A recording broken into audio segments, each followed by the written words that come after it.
with an update on the restrictions that continue to be placed on Catholic worship during this pandemic and the negative effects he's seeing on the laity and the church in his diocese is Bishop Thomas Paprocki of Springfield, Illinois. Bishop, thank you for being here.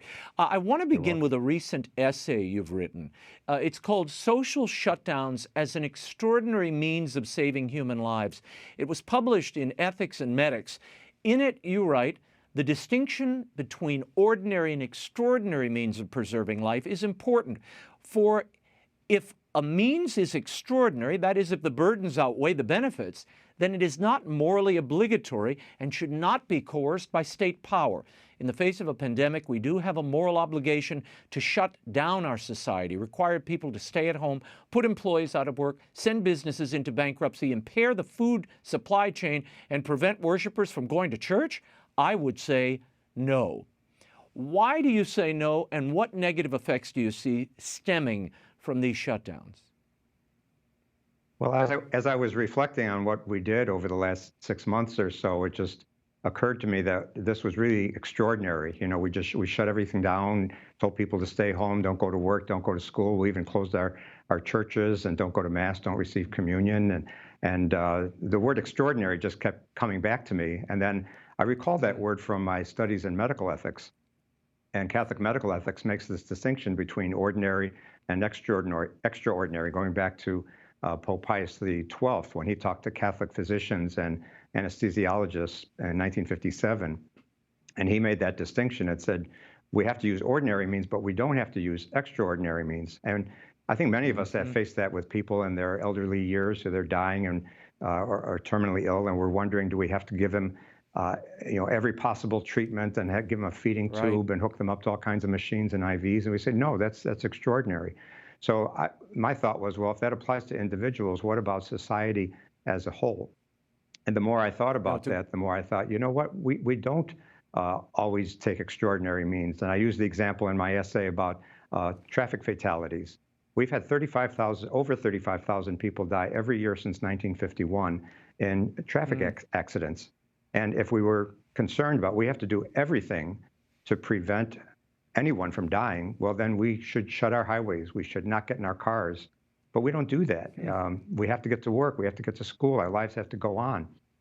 So we take ordinary precautions. We use seatbelts and airbags and follow the rules of the road. So I think the reason I wrote this was to try to add something to the conversation and anticipating that if there's another wave of the COVID or another very serious flu, that what are we going to do? And I would hope that in the future we could take the more ordinary means that we've been using, like safe distancing and good hygiene, cleaning surfaces, wash your hands, and not take the extraordinary means of shutting everything down again. Illinois is still in phase 4. Governor Pritzker's COVID-19 mitigation plan, which he unilaterally implemented in May, it's had some heavy side effects. Have you reached out to Governor Pritzker to discuss opening up the Mass to more people? Well, yes, our bishops' conference, the Catholic Conference of Illinois, we have been in touch with the governor's office, and we did get an accommodation through the Illinois Department of Public Health that provided for guidance, allowing for 25% in our churches. So we have gotten some opening in that regard. But as to where we're going to go and when we'll be able to open up further, right now, that's still an open question. You write in your essay that we've heard very few warnings about moral hazards that can kill the soul, and that some, for example, have said access to liquor or casinos or abortion are essential, but going to church and access to the sacraments are not. Why aren't we seeing more of a pushback from Catholic bishops and other religious when it comes to this unequal treatment of places of worship as compared to other public utilities and businesses? Well, I think when this all started back in March, we, the bishops and other leaders in the church, were thinking, we want to be good citizens. We didn't know, nobody knew at the time how serious this was going to be and what steps or how long. Looking back at some of our emails and communications in March, we thought we would close our schools for about 2 weeks, and then we would be able to reopen. And then that extended another month, and it just kept going and going. And right now, there's no end in sight to this.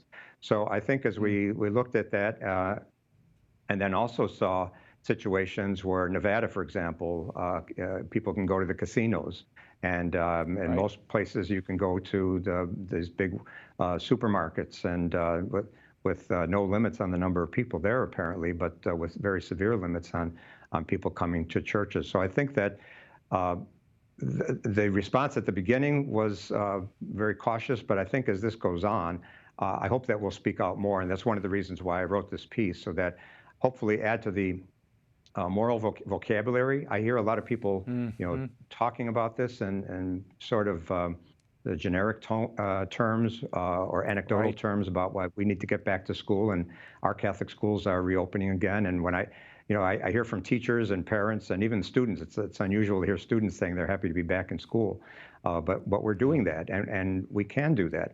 So I think as we look to the future, when we have to have these conversations, and again, I would say, yes, we should do what we can, but we have to really look at what do we have to do, what should we do, and what are things that we can do voluntarily that are not morally required for us to do.